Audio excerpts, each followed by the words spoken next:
विद्यार्थियों, आप सभी का बहुत बहुत स्वागत है हमारे इस चैनल परीक्षांजलि पर। इस बार हम कक्षा 9वीं के लिए लेकर के आए हैं रेमेडियल कक्षा के लिए जो सरकार के द्वारा अभी पुस्तक जारी की गई निदानात्मक कक्षा हेतु मॉड्यूल विद्यार्थी अभ्यास पुस्तिका 2025-26। इसके सभी प्रश्नों के उत्तर हम लेकर के आए हैं विद्यार्थियों। आप सभी हमारे साथ बने रहें। तो प्यारे विद्यार्थियों, आप सभी का स्वागत है हमारे इस चैनल परीक्षांजलि पर। आप सभी के लिए कक्षा 9वीं का सामाजिक विज्ञान का जो है निदानात्मक मॉड्यूल विद्यार्थी अभ्यास पुस्तिका का जो हम लेकर के आए हैं, जिसमें अनेक पार्ट आपके लिए जारी किए जा चुके हैं। उसका अगला जो पार्ट है जो अब हम लोकतांत्रिक राजनीति देख रहे हैं, जिसमें अध्याय 2 को आज देखने वाले हैं, उसका अगला वाला अध्याय भी देखने वाले हैं। आप सभी हमारे साथ बने रहें, अपने साथी दोस्तों को शेयर करें, चैनल को जरूर सब्सक्राइब करें। आप सभी को अच्छे नंबर प्राप्त करने के लिए जो सरल प्रश्नों की और महत्वपूर्ण प्रश्नों की श्रृंखला आपके लिए प्रस्तुत की जा रही है और इनके उत्तर आपको अच्छे से बताए जा रहे हैं, ताकि आप इनके उत्तर लिख करके परीक्षा में ज़्यादा से ज़्यादा अंक जो है वो प्राप्त कर सकें। तो ये जो है बहुत महत्वपूर्ण प्रश्न जो सरकार ने जारी किए हैं, निश्चित रूप से आपकी परीक्षा में अर्धवार्षिक और वार्षिक में बहुत महत्वपूर्ण रूप से काम में आने वाले हैं। इसकी तैयारी करें। आपको पुस्तक मिली होगी, जिनको त्रैमासिक परीक्षा में डी और E1 और E2 ग्रेड आया होगा, उन सभी विद्यार्थियों के लिए मध्य प्रदेश शिक्षा विभाग द्वारा पुस्तकें वितरित की गई है निदानात्मक मॉड्यूल। उनको आपको विद्यार्थी अभ्यास पुस्तिका में हल करना है उत्तरों को, और साथ ही साथ आपको याद भी करना है। तो चलिए बढ़ते हैं। आपके लिए हम लेकर के आए ये अगला वाला पार्ट, अध्याय 2 संविधान निर्माण। इसमें पहला प्रश्न दे रखा है, सही विकल्प चुन करके लिखिए। तो दक्षिण अफ्रीका में रंग भेद का विरोध किया। ऑप्शन दे रखे हैं doctor Nelson Mandela, doctor Roman, doctor Herald या डॉक्टर भीमराव अम्बेडकर। तो दक्षिण अफ्रीका में रंग भेद का विरोध करने वाले जो व्यक्ति थे वो नेल्सन मंडेला था विद्यार्थियों, जो कि बाद में वहाँ के राष्ट्रपति बने। डॉक्टर नेल्सन मंडेला द्वारा लिखित आत्मकथा है। ऑप्शन दे रखे Panchavati, the long of to freedom और स्वराज और रंग भेद। तो विद्यार्थियों ब वाला ऑप्शन इसका सही हो जाएगा, the long walk to freedom. ये जो है वो इनके द्वारा लिखित पुस्तक है। डॉक्टर नेल्सन मंडेला अश्वेतों के खिलाफ जो है वो इन्होंने अश्वेतों के लिए इन्होंने लड़ाई लड़ी। अगला, भारतीय संविधान सभा का गठन हुआ। ऑप्शन दे रखे हैं 1946, 1947, 1948 या 1949। तो 1946 में इसका गठन होता है। वाला ऑप्शन इसका सही हो जाएगा। भारत में वयस्क मताधिकार की उम्र है 18 वर्ष, 21 वर्ष, 24 वर्ष या 26 वर्ष। तो ये जो है 18 वर्ष है भारत में मत देने की आयु।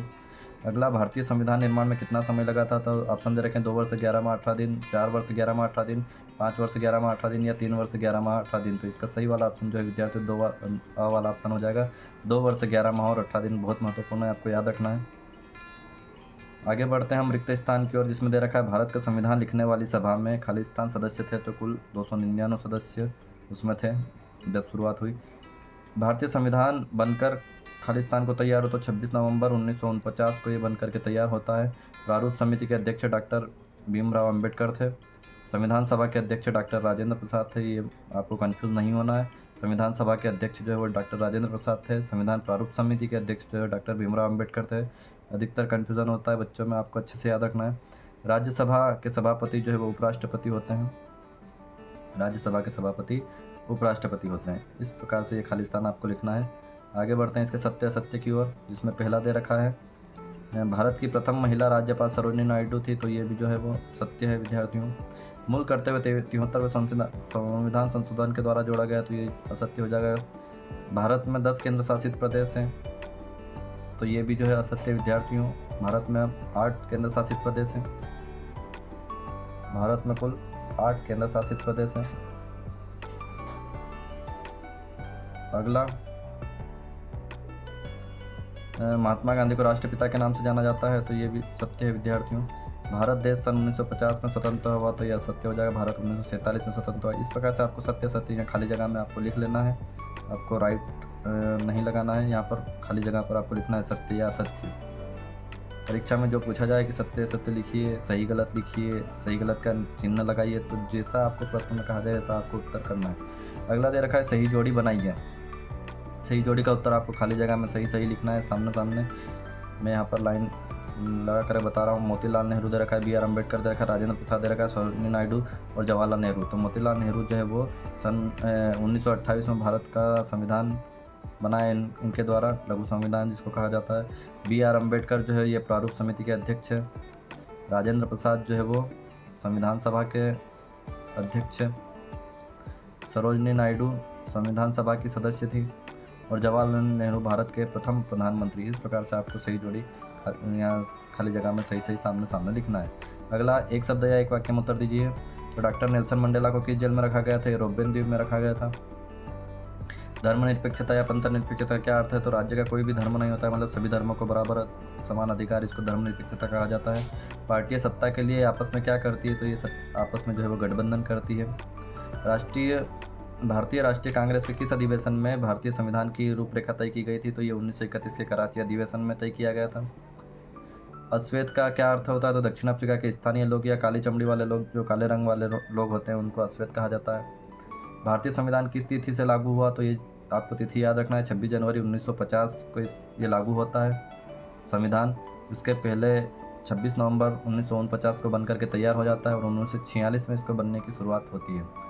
इस प्रकार से ये ऑब्जेक्टिव प्रश्न इस पार्ट के पूरे होते हैं। अब हम बढ़ते हैं इसके अति लघु उत्तरीय प्रश्न की ओर, जिसमें पहला दे रखा है संविधान क्या है?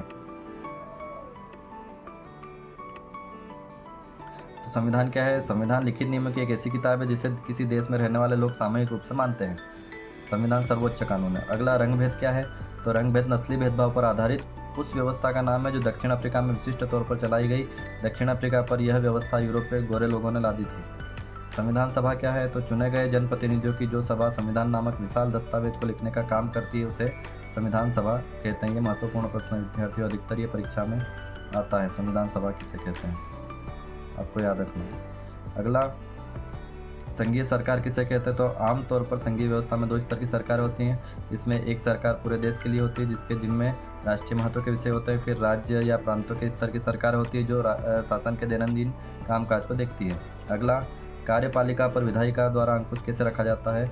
तो विभिन्न संसदीय प्रक्रिया जैसे यथा प्रश्नकाल, शून्यकाल आदि के माध्यम से भी कार्यपालिका पर नियंत्रण रखा जाता है। बजट प्रक्रिया के दौरान विभिन्न वित्तीय समितियों के जरिए भी विधायिका कार्यपालिका पर नियंत्रण रखती है। अगला, कानून में धारा का क्या अर्थ है? अर्थ क्या है? तो किसी दस्तावेज का खास हिस्सा है जो अनुच्छेद होता है उसको धारा कहा जाता है। प्रस्तावना का अर्थ क्या है? तो संविधान का वह पहला कथन जिसमें कोई देश अपने संविधान के बुनियादी मूल्यों और अवधारणाओं को स्पष्ट ढंग से इंगित करता है। इसके लघु उत्तरीय प्रश्न की ओर देखें तो दक्षिण अफ्रीका में रंग भेद पर टिप्पणी कीजिए। तो 17वीं और 18वीं शताब्दी में व्यापार करने आई यूरोप की कंपनियों ने दक्षिण अफ्रीका को गुलाम बनाया और काफ़ी बड़ी संख्या में यहाँ गोरे लोग बस गए और यहाँ के स्थानीय काली चमड़ी वाले लोगों के साथ रंग भेद शुरू कर दिया। संविधान संशोधन क्या है? तो देश के सर्वोच्च विधायी संस्था द्वारा उस देश के संविधान में किए जाने वाले बदलाव को संविधान संशोधन कहते हैं, अर्थात विधायिनी सभाओं में किसी विधेयक में परिवर्तन, सुधार अथवा उसे निर्दोष बनाने की प्रक्रिया को जो है वो संशोधन कहते हैं। अगला, दक्षिण अफ्रीका के स्वतंत्रता संग्राम पर 3 बिंदु लिखिए। तो अफ्रीकी नेशनल कांग्रेस के झंडे तले दक्षिण अफ्रीकी ने 1950 से ही गोरों के विरुद्ध आज़ादी की लड़ाई लड़ी। आखिरकार 26 अप्रैल 1994 को दक्षिण अफ्रीका गणराज्य का नया झंडा लहराया और एक लोकतांत्रिक देश बन गया। दक्षिण अफ्रीकी नेता नेल्सन मंडेला ने रंग भेद से चलने वाली शासन व्यवस्था के विरुद्ध आवाज़ उठाई। अगला, 1994 में चुनाव की घोषणा की गई जिसमें लोकप्रिय अफ्रीकी नेता जो नेल्सन मंडेला थे उनकी जीत हुई। उन्हें स्वतंत्र दक्षिण अफ्रीका का पहला राष्ट्रपति चुना गया। पहले अश्वेत राष्ट्रपति दक्षिण अफ्रीका के नेल्सन मंडेला। अगला, संविधान की आवश्यकता क्यों होती है? संविधान की आवश्यकता क्यों होती है लिखिए। ऑप्शन दे रखे मतलब उत्तर है, लोकतांत्रिक सरकार का निर्माण और उसके कार्य तय करने के लिए, सरकार के विभिन्न अंगों के अधिकार क्षेत्र तय करने के लिए, सरकार को अपनी शक्तियों के दुरुपयोग को रोकने के लिए, नागरिकों के अधिकार सुरक्षित करने के लिए और अच्छे समाज के संगठन के लिए संविधान की आवश्यकता होती है। भारतीय संविधान का निर्माण कैसे हो? तो भारत जैसे विशाल और विविधता भरे देश के लिए संविधान बनाना आसान नहीं था। 1858 के बाद ब्रिटिश सरकार ने भारत सरकार के लिए कई अधिनियम पारित किए लेकिन भारतीय आकांक्षाओं को पूरा वो नहीं कर सके। 1928 में मोतीलाल नेहरू और कांग्रेस के 8 अन्य नेताओं ने भारत का एक संविधान लिखा था। इन दोनों ही दस्तावेजों में स्वतंत्र भारत के संविधान में सार्वभौम वयस्क मताधिकार, स्वतंत्रता और समानता का अधिकार और अल्पसंख्यकों के अधिकारों की बात कही गई थी। इस तरह से भारतीय संविधान की नींव रखा गया था। उन्हें धीरे धीरे सभी कार्यसभाओं में भाग लेने का अवसर मिलने लगा।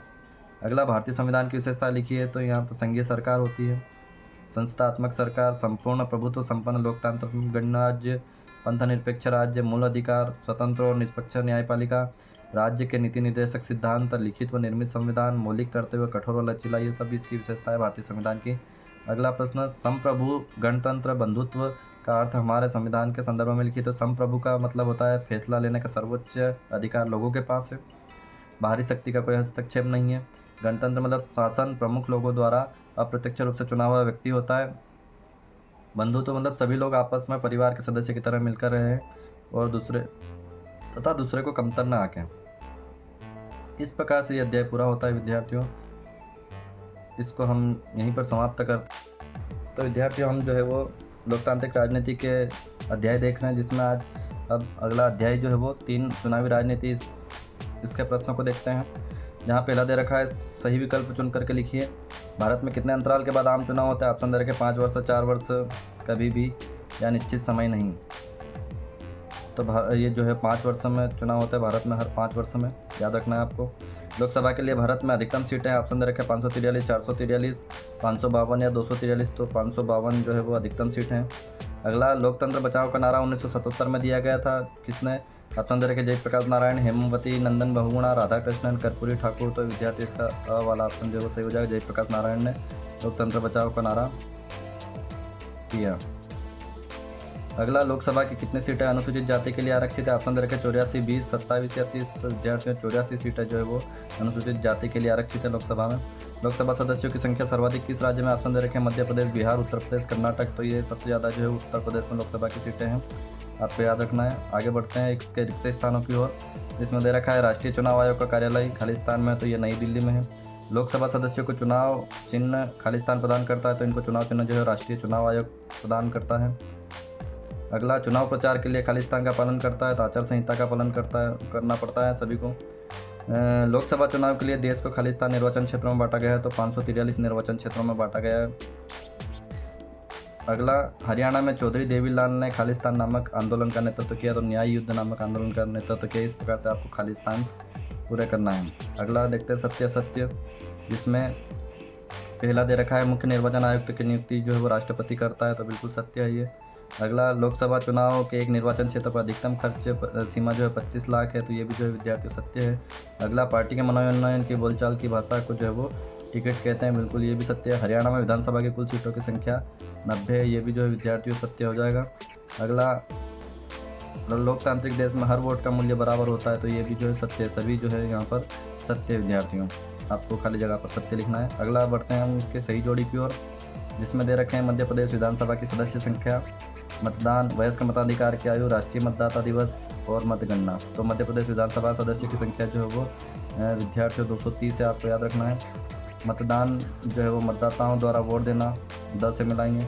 वयस्क मताधिकार की आयु जो है वो 18 वर्ष होती है, तीसरे का अ हो जाएगा। चौथा, राष्ट्रीय मतदाता दिवस जो है वो 25 जनवरी को मनाया जाता है, तो वाला ऑप्शन हो जाएगा। मतगणना जो है मतलब मतों की गिनती करना, ब वाला ऑप्शन इसका सही हो जाएगा। इस प्रकार से सही जोड़ी लिखना है। आगे, एक शब्द या एक वाक्य में उत्तर दीजिए। तो इंदिरा गांधी के नेतृत्व वाली कांग्रेस पार्टी ने 1971 के लोकसभा चुनाव में क्या नारा दिया था? गरीबी हटाओ का नारा दिया था। बहुत महत्वपूर्ण प्रश्न, ये भी परीक्षा में पूछा जाता है। गरीबी हटाओ का नारा किसने दिया था? तो इंदिरा गांधी जी ने। मतदाता सूची या वोटर लिस्ट क्या है? तो 18 वर्ष से अधिक उम्र के मतदाताओं की जो सूची होती है उसको मतदाता सूची या वोटर लिस्ट कहा जाता है। विश्व का सबसे बड़ा लोकतांत्रिक देश कौन सा है? वो भारत है। किसी क्षेत्र के सदस्य की मृत्यु या इस्तीफा देने की स्थिति में खाली क्षेत्र के लिए होने वाला चुनाव क्या कहलाता है? तो वो उपचुनाव कहते हैं। ये प्रश्न भी महत्वपूर्ण 2 नंबर के प्रश्न में भी आ सकता है। उपचुनाव क्या होता है, आपको याद रखना है। अगला, भारत में लोकसभा और विधानसभाओं के चुनाव कितने साल बाद होते हैं? तो ये जो है वो हर 5 साल के बाद होते हैं विद्यार्थियों, आपको याद रखना है। भारत में लोकसभा और राज्यसभा के चुनाव जो है हर 5 साल बाद होते हैं। अब इसके अति लघुत्तरीय प्रश्न की ओर बढ़ते हैं, जिसमें दे रखा है आम चुनाव क्या है? तो 5 साल बाद सभी चुने हुए प्रतिनिधियों का कार्यकाल जो है समाप्त हो जाता है। लोकसभा और विधानसभाएं भंग हो जाती है, फिर सभी चुनावी क्षेत्रों में होने वाला चुनाव जो है वो आम चुनाव कहलाता है। अगला, भारत में संसद और विधानसभाओं में महिलाओं के लिए कितनी सीटें आरक्षित की गई? तो 1/3 सीटें आरक्षित की, 1/3 जिसको कहा जाता है। निर्वाचन क्षेत्र क्या है? तो चुनाव क्षेत्र या निर्वाचन क्षेत्र, जिस आम भाषा में अंग्रेजी के कॉन्स्टिट्यूएंसी शब्द से भी बुलाया जाता है। चुनाव के उद्देश्य से देश को अनेक क्षेत्रों में बांट लिया जाता है, उसको निर्वाचन क्षेत्र कहा जाता है। लोकतांत्रिक चुनाव के लिए जरूरी न्यूनतम शर्तें क्या हैं? तो वो शर्तें हैं: हर किसी को मताधिकार, चुनाव में विकल्प उपलब्ध, चुनाव का अवसर नियमित अंतराल पर, वास्तविक चुनाव। अगला प्रश्न दे रखा है, राजनीतिक दलों के संबंध में टिकट क्या होता है? तो पार्टी के मनोनयन को सामान्य भाषा में टिकट कहते हैं। लोकसभा के लिए आरक्षित सीटों की संख्या लिखिए। तो लोकसभा में कुल सीटें जो है 543 सीटें हैं, जिसमें अनुसूचित जातियों के लिए 84 सीटें और अनुसूचित जनजातियों के लिए 47 सीटें जो है वो आरक्षित हैं। चुनाव आयोग क्या है? तो चुनाव आयोग भारत में चुनाव संपन्न कराने का कार्य एक निष्पक्ष और स्वतंत्र इकाई करती है, जिसको चुनाव आयोग कहते हैं। लोकतंत्र के प्रकार लिखिए। इसमें प्रत्यक्ष प्रजातंत्र, जिसमें जनता नीति निर्माण में प्रत्यक्ष भूमिका निभाए, और अप्रत्यक्ष प्रजातंत्र प्रतिनिधि प्रजातंत्र, जिसमें प्रतिनिधि विधि व विधि नीति निर्माण करें। अगला है सांसद किसे कहते हैं? तो लोकसभा चुनाव के लिए देश को 543 निर्वाचन क्षेत्रों में बांटा गया है। हर क्षेत्र से चुने गए प्रतिनिधियों को सांसद कहा जाता है। एक एक चुन करके जाता है सांसद, टोटल 543 क्षेत्र। विधायक किसे कहते हैं? तो विधायक प्रत्येक राज्य को उसकी विधानसभा की सीटों के हिसाब से बांटा गया है। इन सीटों से निर्वाचित प्रतिनिधियों को विधायक कहते हैं। मध्य प्रदेश में जो 230 विधायक चुन करके जाते हैं मध्य प्रदेश की विधानसभा में। अगला लघुत्तरीय प्रश्न, मतदान की योग्यता क्या है? तो मतदान की योग्यता भारत में लोकतांत्रिक प्रणाली सार्वभौमिक वयस्क मताधिकार के सिद्धांत पर आधारित है, जिसमें 18 वर्ष से अधिक का कोई भी नागरिक निर्वाचन में मत डाल सकता है। वर्ष 1990 से पहले ये आयु जो है वो 21 वर्ष थी। 1989 के बाद इसको 18 वर्ष कर दिया गया। मत देने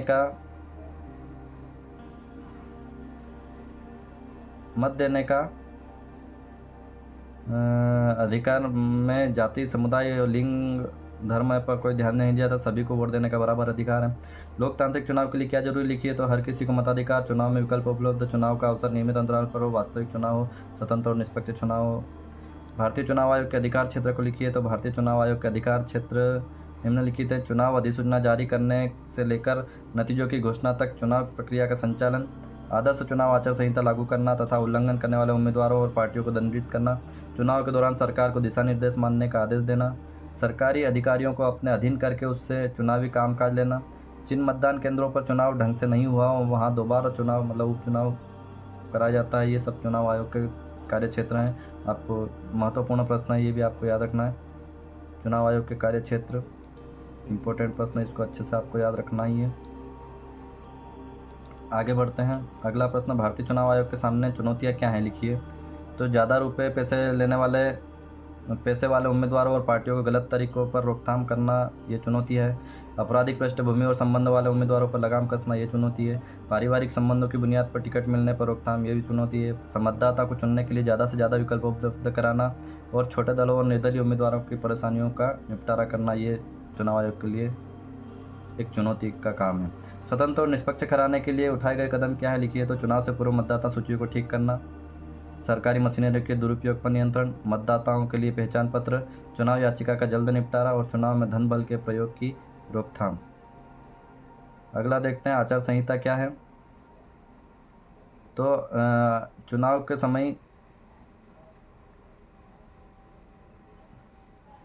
चुनाव अभियान के समय राजनीतिक दलों द्वारा पालन किए जाने वाले नियमों को चुनाव आचार संहिता कहा जाता है।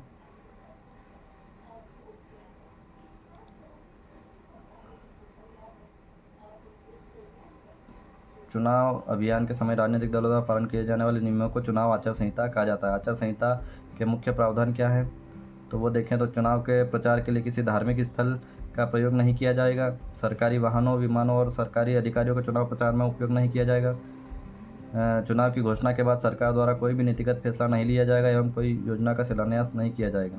यह आचार संहिता के बारे में दिया गया है। आचार संहिता क्या है, ये भी महत्वपूर्ण प्रश्न है, आपको ये याद रखना है। ये भी परीक्षा में अधिकतर पूछा जाता है। आगे बढ़ते हैं। अगला प्रश्न, चुनाव के दौरान कोई भी उम्मीदवार या पार्टी क्या काम नहीं कर सकती लिखिए। तो चुनाव के दौरान कोई उम्मीदवार या पार्टी ये काम नहीं कर सकती। पहला, मतदाता को प्रलोभन, घूस या धमकी नहीं दे सकती। जाति या धर्म के नाम पर वोट नहीं मांग सकती। चुनावी अभियान में सरकारी साधनों का इस्तेमाल नहीं कर सकती। लोकसभा चुनाव में एक क्षेत्र में 25 लाख या विधानसभा क्षेत्र में 10 लाख से ज़्यादा वो खर्चा नहीं कर सकती। चुनाव प्रचार के लिए किसी धर्म स्थल का प्रयोग नहीं कर सकती। ये सभी काम वो उम्मीदवार या कोई पार्टी नहीं कर सकती चुनाव में। लोकतंत्र में चुनाव की ज़रूरत क्यों है, लिखिए। तो वर्तमान समय में विश्व के अधिकतर देशों में लोकतंत्र है तथा लगभग सभी देशों में चुनाव संपन्न करवाए जाते हैं। प्राचीन काल में कम जनसंख्या के कारण यह व्यवस्था संभव थी, लेकिन वर्तमान समय में विस्तृत भूभाग तथा अत्यधिक जनसंख्या के कारण एक स्थान पर सभी लोगों द्वारा मिल बैठकर निर्णय कर पाना संभव नहीं है। प्रतिनिध्यात्मक प्रजातंत्र में जनप्रतिनिधि जनता द्वारा निर्वाचित होकर शासन का संचालन करते हैं। जनता इन प्रतिनिधियों का चुनाव जनहित के लिए के उद्देश्य से करती है। भारत में चुनाव क्या लोकतांत्रिक तरीके से होते हैं? तो चुनाव में गड़बड़ियाँ, धांधली, चुनावों के दौरान अनेक प्रकार की गड़बड़ियाँ देखी जाती है, जैसे फर्जी वोट डालना, मतदान केंद्र पर गुंडागर्दी करना, मतदाता को डराना, धमकाना या लालच देकर उसका मत खरीद लेना, मतगणना में गलती करना, वोटिंग मशीन में तकनीकी खराबी करना इत्यादि ये होता है गड़बड़ी। यद्यपि चुनाव के दौरान गड़बड़ियाँ देखने को मिलती है, लेकिन अन्य देशों की अपेक्षा भारत में चुनाव स्वस्थ या स्वच्छ तरीके से संपन्न होते हैं। भारत में निर्वाचन आयोग की संविधान में जिस प्रकार की व्यवस्था है उससे निर्वाचन काफ़ी हद तक स्वच्छ तरीके से संपन्न होता है। अगला, स्वतंत्र चुनाव आयोग के कार्य लिखिए। तो चुनाव एक स्वतंत्र और निष्पक्ष ढंग से कार्य करने का कार्य चुनाव आयोग का होता है। भारत के संविधान के अनुच्छेद 324 में निर्वाचन आयोग का उल्लेख है।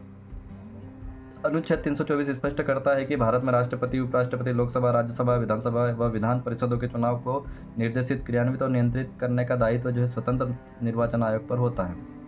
अगला, इसके मुख्य निर्वाचन आयुक्त तथा अन्य निर्वाचन आयुक्त, जिसको 3 सदस्य निर्वाचन आयोग का एक मुख्य होता है, 2 अन्य निर्वाचन आयुक्त होते हैं। इनकी नियुक्ति जो है वो राष्ट्रपति करते हैं। लेकिन निर्वाचन आयोग को स्वतंत्र रखने के दृष्टिकोण से पद से हटाने के लिए महाभियोग प्रक्रिया को अपनाना पड़ता है। मतलब एक व्यक्ति या कोई भी नहीं हटा सकता है, महाभियोग प्रक्रिया होती है अनुच्छेद 61 के अनुसार। निर्वाचन आयोग की स्वतंत्रता के लिए अन्य प्रावधान भी है जो सर्वोच्च न्यायालय के समान है, अर्थात जिस प्रकार न्यायपालिका को कार्यपालिका व व्यवस्थापिका से स्वतंत्र रखने के लिए संविधान में अनेक प्रावधान किए गए हैं, उसी प्रकार निर्वाचन आयोग की स्वतंत्रता के लिए भी प्रावधान किए गए हैं। अब आरक्षित निर्वाचन क्षेत्र के बारे में लिखिए। तो हमारे संविधान निर्माताओं ने कमजोर वर्गों के लिए राजनीति में उचित प्रतिनिधित्व दिलाने की दिशा में आरक्षित निर्वाचन क्षेत्र की व्यवस्था की है। इसके अंतर्गत अनुसूचित जाति एवं अनुसूचित जनजाति वर्ग के लिए कुछ निर्वाचन क्षेत्र अर्थात सीटें आरक्षित की गई हैं। अगला, मतदान और मतगणना क्या है? तो मतदान, मतदाता द्वारा चुनाव के दौरान मत देना, इसको मतदान कहा जाता है। और मतगणना वाला चुनाव समाप्ति के उपरांत डाले गए मतों की या वोट की गिनती करना को जो है मतगणना कहा जाता है। ये भी महत्वपूर्ण है। मतदान की संपूर्ण प्रक्रिया को संक्षिप्त में बताइए। तो सर्वप्रथम चुनाव आयोग द्वारा चुनाव तारीखों की घोषणा के साथ ही आचार संहिता लागू हो जाती है एवं चुनाव प्रक्रिया प्रारंभ हो जाती है।